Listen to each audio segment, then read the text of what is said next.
point number 205, in Tahawiyyah, rahimahullah, he said, وَنُؤْمِنُ بِمَا جَاءَ مِنْ كَرَامَاتِهِمْ وَصَحَّ عَنِ الثِّقَاتِ مِنْ رِوَايَاتِهِمْ. And we believe in what is reported from their miracles and in the narrations about them, which are authentically related by the reliable narrators. Shaykh Fawzan said, this is a tremendous subject, and it is the subject of al-Karaamaat, literally miracles. Al-Karaamaat, miracles. So, a karama is an event which is extraordinary, an extraordinary event, something which breaks what normally happens. So if this happens upon the hand of a prophet, it's something extraordinary, above and beyond what normally happens in creation. If it happens upon the hand of a prophet, it is called a mu'jiza, a miraculous sign, a mu'jiza, like the miraculous sign of the Quran. This word mu'jiza, then in its origin, it means obviously a miracle, something wonderful, and it also means something which renders a person incapable, which renders somebody else incapable of something. That's why Shaykh Fawzan follows it and says, like the miracle, the mu'jiza of the Quran. So mankind and jinn are incapable of bringing its like. The Quran is miraculous because it renders jinn and mankind incapable of bringing its like. He said, and it is the greatest of mu'jizat, it's the greatest of miracles, the Quran. And he gives another example. He said, another mu'jiza, another miracle which came to a prophet. He said, and like the miracle of the rod of Musa and the nine signs, and like Isa ibn Maryam giving life to the dead. Isa ibn Maryam, by Allah's permission, bringing the dead to life. So that's the first point that Shaykh Fawzan makes here. If a miracle, it happens at the hand of a prophet, then it is called mu'jiza. Then he said, and if an extraordinary event happens at the hand of a righteous man, then it is karama. It's called a karama. Something given as a favor, a miracle given as a favor by Allah. Something which He causes to occur upon that person's hand. It is not from that person himself. It's a very important point you need to remember. If a miracle happens at the hand of a righteous man, the miracle is not from that righteous man. It's something from Allah that Allah causes to happen at His hand. And he gives an example. He said, just as happened with the companions of the cave, Ashabul Kahf. The companions of the cave who were mentioned in the 18th surah of the Quran, Surah Al-Kahf, the 18th surah. And that was a karama, a miraculous event given to some righteous people. He said, and such as happened with Maryam. Then he quotes the ayah, كلما دخل عليها زكريا المحراب وجد عندها رزقا. Surah Al-Imran, the 3rd surah, ayah 37. With the explanation, whenever Zakaria entered upon her, whenever Zakaria entered upon Maryam in her private prayer room, he found with her provision. Shaykh Fawzan said, so whenever he came to her, or he said rather her provision came to her whilst she was worshipping Allah, and she did not go out from the private room. She stayed in the private room and didn't leave, and Allah sent to her provision. And he gives a further example, he mentions, he said, and just as happened with regard to the Karaamaat, the miracles granted to this ummah, to this nation. And Shaykh al-Islam ibn Taymiyyah, he mentions a number of them in his book, Al-Furqan. And then he mentions the third category. So an event that appears miraculous, if it happens at the hand of a prophet, it's called a mu'jiza. If it happens at the hand of a righteous man, it's called Karaamah. And he mentions the third category of where it can happen. Some miraculous looking event, he said. And as for something extraordinary occurring at the hands of fortune tellers or sorcerers, then this is a phenomenon brought about by devils, which occurs at his hand as a test and a trial. So he may fly in the air, or he may walk upon water and do actions which are extraordinary. And these are actions of the devils. And just because if we saw that happen, we saw a man flying in the air, or we saw a man walking upon water, that wouldn't mean that this is a righteous man at all. It can be from this third category here. That is just action. The devils helping this evildoer, make it look like a miracle.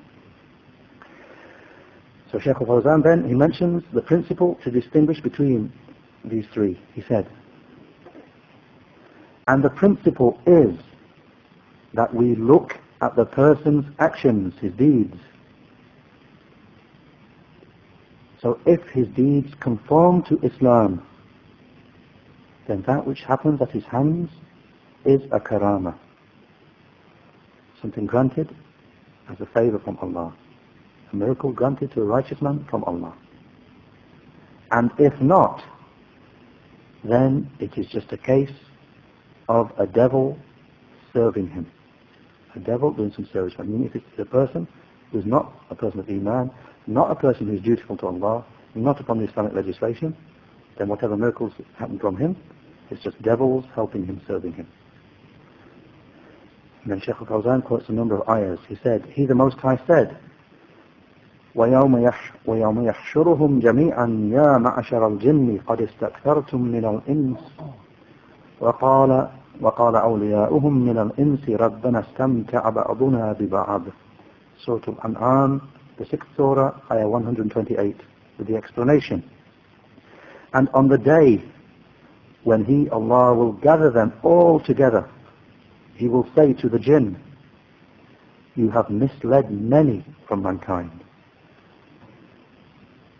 And their allies from mankind will say, O our Lord, we made use of each other. In mankind, the misguided mankind made use of the jinns, and the jinns made use of the misguided people. Shaykh Fawzan said, Surah Al-An'am, 6th Surah, Ayah 128. Shaykh Fawzan said, so the jinni made use of the human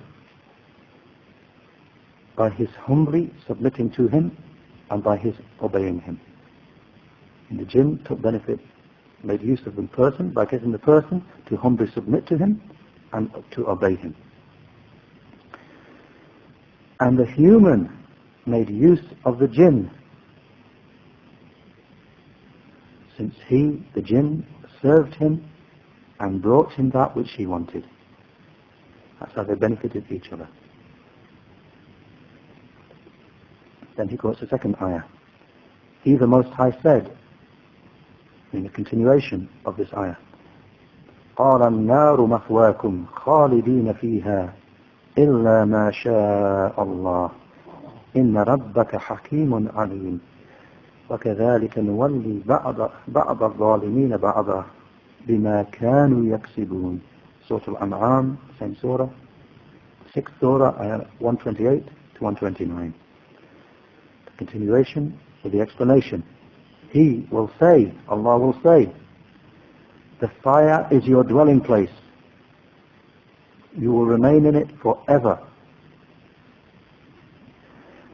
Except, إِلَّا مَا شَاءَ اللَّهُ, except as Allah wishes. And this phrase in the ayah, except as Allah wishes, then the great Mufassir, Ibn Jarir al-Tabari, he said, meaning, from the time when they are resurrected until the time when they enter the fire. And the unbelievers, from mankind and jinn, will be in the fire forever, except as Allah wishes. I probably should mean this period, from when they're resurrected from their graves until they enter into the fire. That period there is the exception mentioned. إِلَّا مَا شَاءَ اللَّهُ, except as Allah wishes. Apart from that, they'll be in the fire. After that, they'll be in the fire forever. إِنَّ رَبَّكَ حَكِيمٌ عَلِيمٌ. Indeed, your Lord is all-wise, all-knowing. And likewise, we place some wrongdoers in charge of others because of the sins they committed. Shaykh Fawzan said, so these are happenings brought about by devils, miraculous events that happen upon people who do not have iman, who do not have taqwa. People are not upon the Islamic legislation. Miracles are seen from them. Shaykh said, these are happenings brought about by devils. So the difference between them and between a karama, a miracle of a righteous person, is iman and righteous action. Iman and righteous action, that's the difference. This is the position of the Ahlul Sunnah wal Jama'ah. And this person, the believer, is upon iman and upon taqwa and righteous action. That one who's a devil is not upon iman, not upon righteous action, then that is not a karama. But any miracle that he shows is just a devilish event. Then Shaykh Fawzan said, Hafidhullah, and as for other people, besides the Ahlul Sunnah wal Jama'ah, as for others besides them, then because of faulty understanding of extraordinary happenings, they fall into many errors. So the Mu'tazila and those who follow their way from the Aqlaniyin, from the rationalists, to this day of ours, they deny al-Karamat, they deny miracles,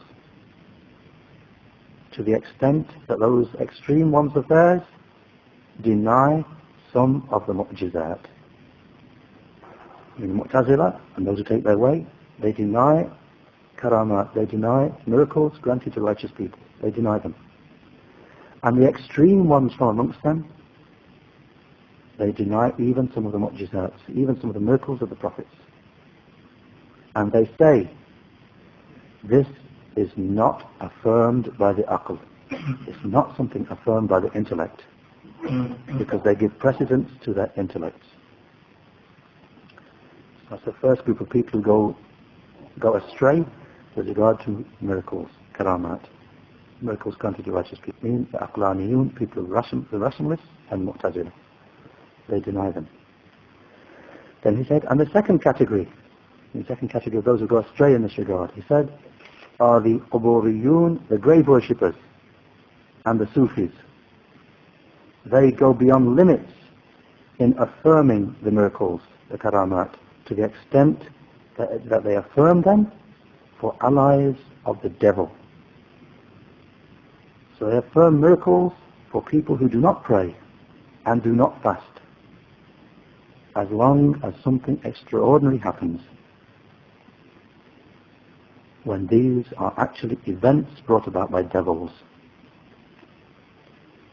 And some of them go beyond the limits to such an extent with regard to a righteous and beloved servant of Allah, that they take him as an object of worship along with Allah, as happened to the grave worshippers. So if you were to read the book of Ash-Sha'rani called Tabaqat of Awliyaa, you will see very astonishing things and baseless reports. So the wali, in their view, has left behind being bound by Islamic duties, and he does not need to worship. And this is the view of the extreme Sufis. They say once a person has become a wali, a special status, they've invented this status in their belief of wali, which is above prophethood and messengership. They say when a person reaches that, he has no longer any Islamic obligations upon him and has no need to worship at all. Shaykh Fawzan said, and then mentioned what true reality in this regard is, he said, but a person, no matter what level of righteousness he reaches and what level of worship, he will not exit from ubudiyyah. He will never exit from servitude to Allah and worship. Not the angels, not the awliyaa, and not the prophets. To the extent that our Prophet sallallahu alaihi wasallam said, Wallahi inni la arju an akuna a'lamakum billahi wa atqakum. That the Prophet sallallahu alaihi wasallam said, by Allah I hope that I will indeed be the one from amongst you who has the most knowledge of Allah and is most fearful and dutiful to Him. As I mentioned in the footnote, reported by Al-Bukhari as Hadith 5063 and by Muslim. And it's from a Hadith of Anas radiallahu anhu. Shaykh Fawzan said, and He is the chief of all mankind and the best of those who walked upon the earth. And Allah said to him, وَاعْبُدْ رَبَّكَ حَتَّى يَأْتِيَكَ الْيَقِينَ. Surah Al-Hijr, the 15th Surah, ayah 99. And addressed to the Prophet sallallahu alaihi wasallam with the meaning, and worship your Lord until the yaqeen, until the certainty of death comes to you. And the best of all mankind was told to worship Allah until death came to him. And just as a side point with regard to, because some of the Sufis twist the meaning of this ayah and they say, mean until a level of certainty comes to you. And our awliyaa, they reach this level of certainty while they're still alive. So with regard to the phrase al-yaqeen, then the Salaf mentioned this word al-yaqeen here means death. It means until death comes to you. This was mentioned by Mujahid, and Qatada, and Al-Hasan al-Basri, and others from the Salaf, mentioned by Ibn Jarir al-Tabari and others, that it means al-maut, it means death. Shaykh Fawzan said, so no one reached that which the Prophet sallallahu alaihi wasallam reached, and he did not exit from worshipping Allah. And not even the Masih, not even Isa ibn Maryam sallallahu alaihi wasallam. For Allah the Mighty and Majestic said with regard to him, لن يستنكف المسيح أن يكون عبدا لله ولا الملائكة المقربون ومن يستنكف عن عبادته ويستكبر فسيحشرهم إليه جميعا فأما الذين آمنوا وعملوا الصالحات فيوفيهم أجورهم ويزيدهم من فضله وأما الذين استنكفوا واستكبروا فيعذبهم عذابا أليما ولا يجدون لهم من دون الله وليا ولا نصيرا. Surah An-Nisa, the 4th Surah, ayahs 172 and 173. With the explanation, the Masih, Isa ibn Maryam, did not disdain to be a slave to Allah. He didn't refuse with pride to be a slave to Allah, nor did the angels draw close. And whoever disdains to worship him and is too proud, then Allah will resurrect them, all of them, to him. And as for those who truly believe and work righteous deeds, then he will give them fully the reward of their deeds, and he will increase them from his favor. And as for those who disdain and are too proud, then he will punish them with a painful punishment, and there will be no ally or aider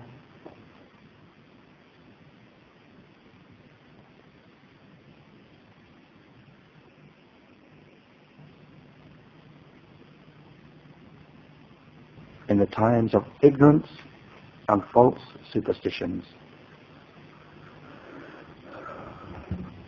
And just very quickly, finally then, Shaykh al-Albani, rahimahullah, he added the point here, the author has done well in restricting that, where the author said, and we believe in the miracles that are authentically reported. Shaykh al-Albani said, the author did well in restricting that to those reports which are authentic.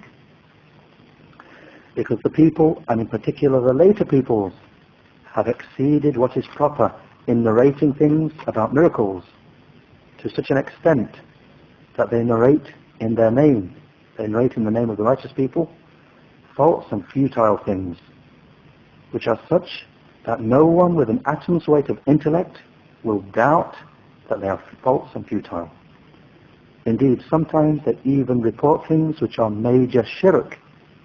And they report things that claim to be miracles which are major shirk. And with regard to lordship, and the book Tahawiyyah of Awliyaa, the same book Shaykh Fawzan mentioned, Tahawiyyah of Awliyaa of Shaitan, is one of the books which mentions the most number of these false and futile reports, which contain the like of the saying of one awliya. They claim that he said, for 20 years I have left off my saying, kun fayakun.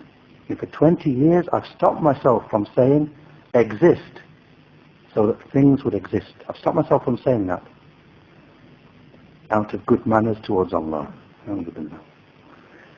Highly exalted is Allah above what the oppressors say. Some evildoer here is claiming lordship for himself. He's claiming if he says kun to something, he wants something to exist, he himself just says exist, and it exists. He said, but for 20 years I've stopped myself from that, just out of good manners towards Allah.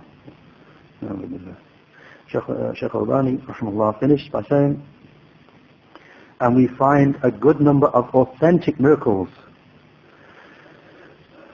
from some of the companions, and we find them in the book Riyad al-Salihin of An-Nawawi, chapter 253, hadith number 1516 to 1523. There's enough authentic reports in that regard. Alhamdulillah, wa sallallahu ala Muhammad.